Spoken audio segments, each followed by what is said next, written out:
বিশ্ব সভ্যতাকে বুড়ো আঙুল দেখিয়ে গণহত্যার উৎসবে মেতে উঠেছে ইসরায়েল। মনে হচ্ছে যেন বিশ্ব ইতিহাসের সব বর্বরতা আর মর্মান্তিক ঘটনাকে পেছনে ফেলতে উঠে পড়ে অস্ত্র ধরেছে ইসরায়েলি বাহিনী। এই বাহিনীর হামলায় গাজার মানুষ বিস্ফোরিত হয়ে পাখির মতো উঠছে। দেখলে মনে হবে হলিউডের কোনো সিনেমার শুটিং, যে দৃশ্য নাড়িয়ে দিয়েছে গোটা বিশ্ববাসীর বিবেক।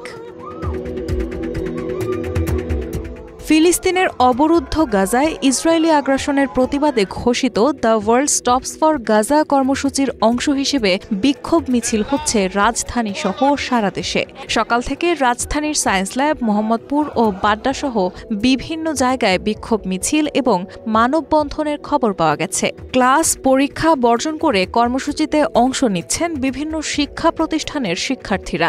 বিভিন্ন প্রতিষ্ঠানের কর্মকর্তা কর্মচারীরাও সংহতি জানাচ্ছেন the world stops for Gaza কর্মসূচিতে। বিক্ষোভকারীরা প্ল্যাকার্ড, ব্যানার হাতে free Palestine, stop killing in Gaza সহ নানা স্লোগান দেন। বেলা 11:25 দিকে একটি মিছিল নিয়ে সায়েন্স ল্যাব এলাকায় আসেন বেগম বদরুন্নেসা সরকারি মহিলা কলেজের শিক্ষার্থীরা। এছাড়া ঢাকা বিশ্ববিদ্যালয়ের টিএসসি সংলগ্ন সন্ত্রাস বিরোধী রাজু ভাস্কর্যের সামনে বিক্ষোভ করেছেন শিক্ষার্থী ও বিভিন্ন শ্রেণী পেশার মানুষ।